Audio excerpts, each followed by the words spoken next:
Welcome to the Cognitive Science Digital Humanities podcast, where Dr. West considers the humanity of AI and what the success of AI might tell us about the human mind. My name is Brittany, and I will be the AI co host for this podcast. Now, here is Dr. West to explain what this podcast is about.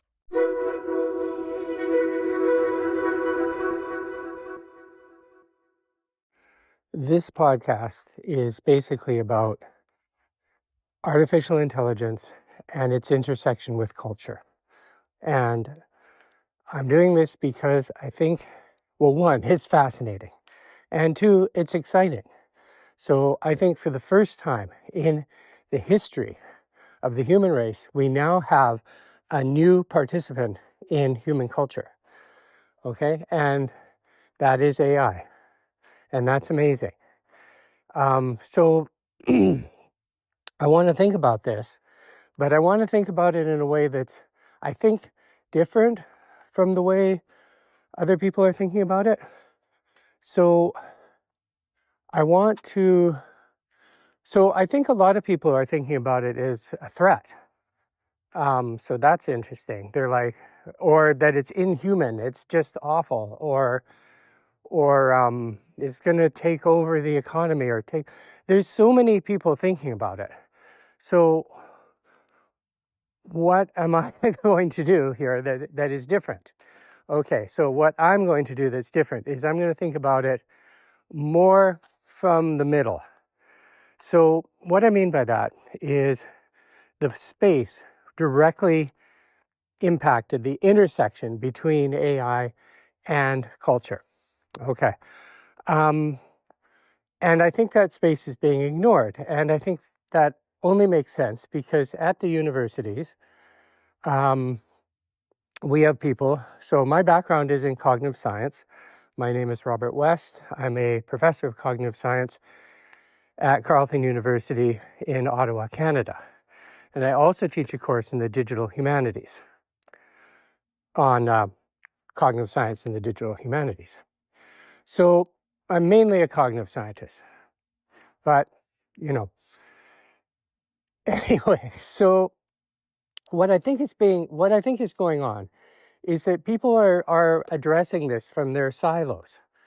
And so from a cognitive science silo point of view, we address this by looking at how do these large language models work? What exactly are they doing? What can they learn? What can they not learn? Can they do logic? Can they do theory of mind? Can they do all these things? So we look at it that way.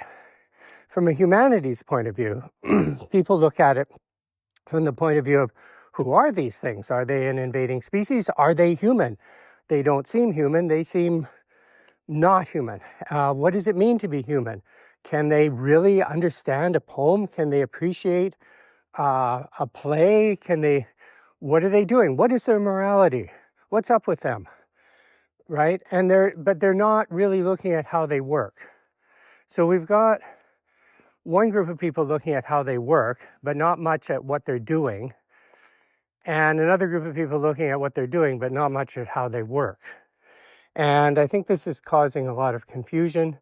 And I think we need to look at this exact intersection because I think that intersection is really important, that there is a big relationship between how they work and culture. And this can be seen in how they are programmed. They read everything on the internet. We don't program them. They program themselves by reading everything on the internet, which we can take to be a proxy for culture. Okay? They don't just read scientific papers and books about logic. They read plays. They read stories. They read everything. They read essays. They read just on and on and on. They read silly things. They read serious things. And it's really remarkable. And I'm going to say, from the point of view of people on the let's build these things point of view, nobody expected them to be this smart in the way that they are. Okay, they were developed to do language. They weren't developed to have thoughts or opinions or to develop ideas. But, they're hedging in on that. Now, are they exactly like a human? No, they are not. So how are they able to seem so much like a human? And what exactly is going on here? And moreover, I think we need to understand this because they are here. We are living with them. I interact with them a lot. Okay.